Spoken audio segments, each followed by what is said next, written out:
following program may contain moments of great personal reflection, sudden and striking realization, things you should not try at home, the truth about cats and dogs, incomplete thoughts, rambling gibberish, completely ridiculous opinions, winning lottery numbers, things you could really care less about, barking dogs, and unfortunately, Mike and Stan. Who likes to be silly?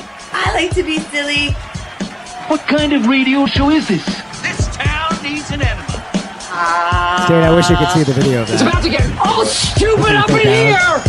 Get up, get on up. I got videos of that. Yeah. All right. Hey, welcome to Open Mic Live right here on Open Mic, the show.com, IRN broadcast, the No Name Network. Catch the replays on 920 WON the Apple Fridays at midnight. Catch us if you're a BRN subscriber above Army Radio. You can download the show on that site.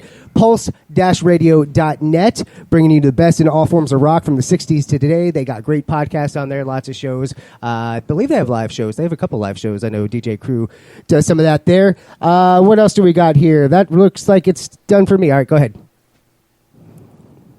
Dude, you're terrible at that It shit. actually is written down like that. So anyway, thank you, Mike, for shortening the beginning of your shit and not giving me time to be prepared for it. Appreciate that. Good looking out. 7 o'clock. What do you want? Anyway, Redlight Stare. What's up, guys? What up? This is Redlight Stare. In the studio with us. They took the time out of their busy lives to be here. So busy. They've got kids and practice and... Yeah, it's really not a whole lot. Really going on.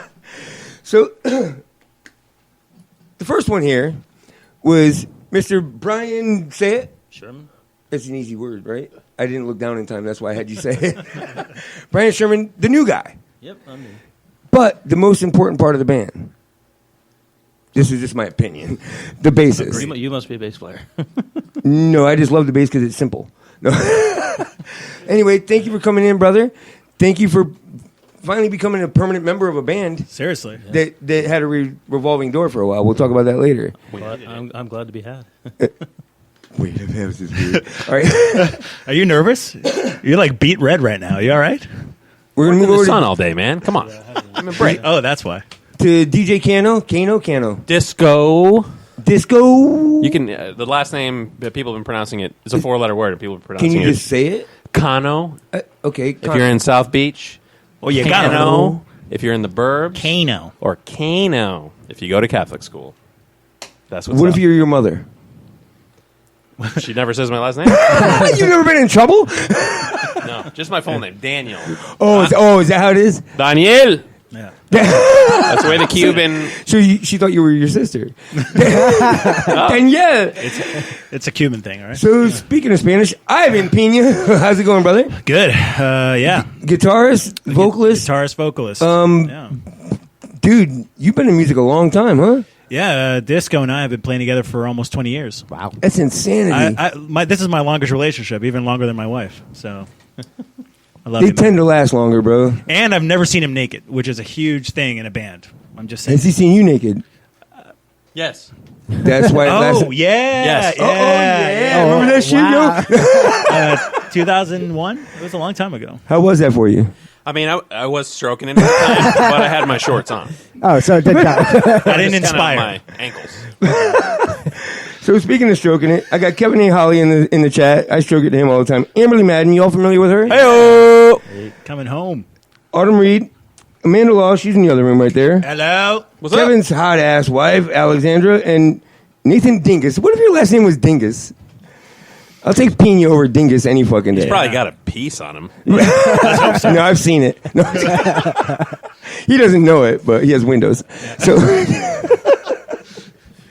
So I do appreciate you guys coming in, seriously. Yeah, totally. And, dude, repetitively, Cruel Curses, Coming Home, frickin' the list goes on of people going, has Redlight Stare been in the studio? I'm like, no, fuck, no, I'm sorry, shit. But, Our boys. Yeah, I've known Ryan for a long, long time, so I'm happy to see him still playing and getting out there and still killing it. which I'm, we'll get I'm into probably a his little biggest later. fan. He actually was a part of Redlight Stare for a little while. He played. Or he was on our, one of the revolving. He door was one of the members. revolving door members. Yep. How do you feel about letting him go? It was always supposed to be temporary, so it was never meant to be How forever. do you feel about that? No. Well, it all started with my mother. Danielle. Daniel? No, it's him and I was the bass player for Beautiful Corpses before Cruel Curses started. So Gotcha. I was in that band with him, and then he came jammed with us, and then we all split ways. So Well, I'm Go sorry. ahead. No, you go ahead. Well, and also when Ryan first, I don't know if it was his first band that he wrote the music for and sang in, but his first band, Ascending to Avalon. Ascending to Avalon, were when he was just kind of getting started. wet, getting in front of the stage, getting people. Ivan was a big mentor, helped produce his album. I let him borrow some drums. This was like 10 years ago, probably, right? Yep. Ish. I had a So- label. I had a label in 08, Yeah. and they were the only my band that I signed, his band. So we produced an EP, and we had a good time. So you're 38, right? Yes. You're not afraid to put that in there. No. Correct. Same. I know you were born in a 38. month. Okay. Yep. So you're 38 too. Yep. I put 37 just because I wanted to be different. Yeah, why not? Also 38. 38 special. 38 special, baby. Just hold on loosely. No, guys, no. This isn't the Dove. We're gonna ask you to leave. All right, guys. Thanks a lot. It'll change every year. We're banished until next year. How did you guys find Brian? Actually, it's funny. I needed some help around the house. I was trying to build some cabinets, believe it or not. And a mutual friend said, "I know a guy who can help you," and it was this guy. He came over and we started talking. And he said, "I play bass." I said, "Great." He's like, "I used to watch your old band play." I said, "Awesome." And I'm like, "You still playing?" And he's like, "Eh." And I was like, "Come jam with us. Let's see what happens." Really? Yeah, it was like he was hanging out at my house. I liked his vibe, and next thing you know, he came out. He learned almost a whole set before he came out. So first checkbox, he came prepared, which was a huge thing for us. Oh my God. Big. And second, his attitude was perfect. He was really into it, wanted to do it. So, and third, he just fit. So basically, he didn't talk back. no, he talks back. He's got a mouth on him. Got to smack I'll give him. him some shit when he needs it. And I like that. We like that. He's a good fit, man. So serendipity at its best. Like, So when he says you've seen their band before, where did you used to go see him? Actually, it was Soul Found years ago.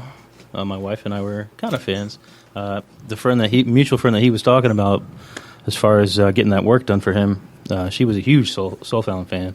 Tracy. So yeah, And we'll get into Soul Found a little bit later when we actually get into it. But Yep. Soul Found actually gained some ground and had some traction and was doing shit, right? Yeah. So we'll talk about that a little bit later. And so, how did you guys meet? 1999, thanks to a Cuban gentleman named Gary Garay. I thought you were going to say thanks to a Prince CD. No. You want to tell a story? We were in University of Florida. I was in freshman year. These guys were a year after me, so sophomores. I was in a band before I even started my first classes. So I was in the scene in the summer because I took classes in the summer of '99. Eventually, these guys were in the scene. They knew the guys I was playing with, and I saw them play. So, yeah.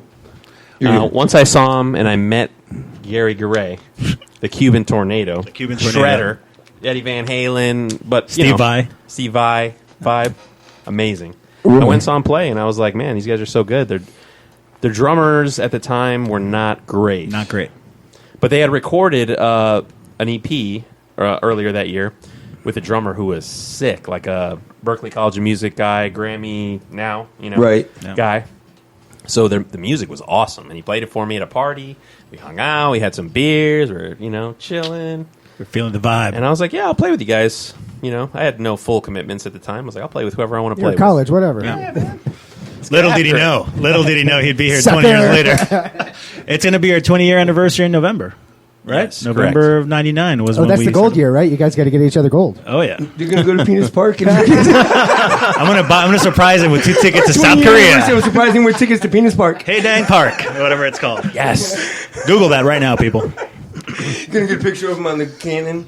Holding onto it like this, just kind of hanging off the top. Look at the veins. So, what the hell just happened? Dude, keep it down. Yeah. So, Try to do a show here. so dude's choking in his water. Quick, give him some more water. He's trying to drown you. who said that? So, welcome, Jeff Louis. A comedian. Yeah, our listeners are as mean as we are. I like it. We can usually dish it out pretty good too. So we talked about it. I mean, you guys treated the band almost like McDonald's staff. You know what I mean? Like you just went through people on purpose, though. Yeah. With intent. Yes. And how did you come to that conclusion? I mean, like, what made you go, let's make a bunch of people learn these songs quickly? The good thing is that they were easy songs, so that's Gotcha. one thing.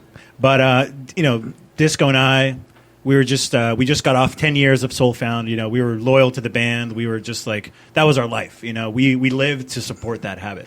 And then when that fell apart, there was a lot that went into it. Some loyalty. Understood. There was a lot of drama. Long story short, he's always been my rock. So, like I said, let's just keep playing, you and I. And if we want to play out live, we'll just get somebody to fill in and learn the songs. And we know musicians, so we figured it would be somewhat easy. Right. And the songs are straightforward. It's it's nothing too crazy. It's not like Cruel Curses or anything like that. So we did that. We got Ryan to come play bass. We had our buddy Kyle play. Ryan played drums. Kyle played bass. He played guitar the first show. I did too. And then we started switching. He went back to drums. Then we got some other guitar players, and we got some other bass players, and we trimmed down to a trio because, for the reasons that you mentioned, all these people are coming out and learning songs and everything. So, like, we really like Queens of the Stone Age and Josh Homme and his Desert Sessions kind of thing, like that vibe. That was kind of the inspiration behind it. So, just keep it fresh, get some different perspective on songs. But so when you found him, you weren't really looking to put a permanent person in place, correct? Not on purpose. It was more like... So the dynamic between you guys is kind of just made it... Yeah. Yeah, it kind of made it feel good. Like, okay, this guy's the right level of commitment, the right level of the positive attitude, the right fit. So it made it easy to say, screw it, let's just be a unit again. So John Stevenson says, tell him I said, hey. What up? Ride the wave. Yeah. Sorry, John, I didn't realize this was your fucking show. No. I love that guy, dude. He's a great dude, bro. He's great, man. He's one of the few out there that's doing what he's doing that I actually respect, to be honest with you. Yeah, we did a show with him at Blue Note, and then he reached out because we're trying to book another show in December, and he was like, "Yeah, let me help you out." Like, you don't get, I don't remember that. No, the people doing what he's doing. He came in and said, "Let me help you. Here are some bands," and he has great taste. Right. And I was like, "Yes, please help." And he has a pretty eclectic taste, actually. Yeah. I mean, but he likes a lot of that, like bluegrass and that multiple instruments. It's a great scene here, though, for that. There's Americana scene here is pretty great. If you're into that. If you're into that. So the whole scene is mediocre, to be honest with you, but that's what we're working on now, right? I don't think it's the band. I think it's the infrastructure that's mediocre. That's what I'm saying. Yeah. Correct. No, not the music. Oh, for sure. You wouldn't be doing this if the music was mediocre. I'd just stay the fuck home and beat my wife. Yeah. That's not my wife.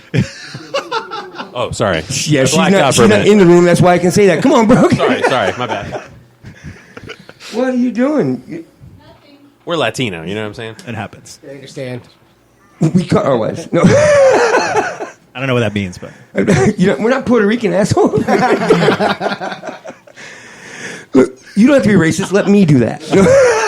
it's not really racism; it's nationalism. Is that what it is? Puerto Rico's a country. I thought it was just common knowledge. But either way, so what we're doing. So all my Puerto Rican friends out there, I mean it. I love you, Rob. I love you, Rob. I didn't say that shit. But how did that happen? Stop doing that to me, guys. I'm very easily distracted. So where were we? Yes. I know exactly where we were. Yeah. You. Yes, sir. So I know how they felt bringing you into the band. So when you're doing that job and he goes, fuck it, come on in, check it out, let's play. Were you pumped up about going to do that? Had you been wanting to play and just hadn't done it yet? Well, I'll say this had been a long time since I had played. To be quite honest, it had been literally 17 years since I actually picked up a bass. I bought a bass probably 3 months before I started playing with him. But so it was in your brain then. I mean, 17 years since you picked one up, but 3 months prior you bought one. So I was ready to get back into it. I didn't know I was going to be thrown into a band right away. Yeah, but you play guitar too, and you've been playing guitar, so it's not like you were in a. I had acoustic guitars and I had stuff, but I was so focused on family for so long that it had been a long time since I thought about actually being in a band. Were you completely ready to do that when he asked you to do it, or were you like? Oh no, I didn't have the equipment or anything. What equipment? It's a fucking bass guitar. What did you need? You have a bass amp? I had a little combo amp. I had a little tiny combo amp with a 12-inch speaker in it. Yeah, but I traded you an amp. We did some barter. Oh yeah, we made it happen. We made it work. So when you're doing that, when you have people come in to try out for a band like that, are they expected to bring more than the instrument that they play? No, I mean it depends on where we're practicing. If we go to one of the rehearsal spots.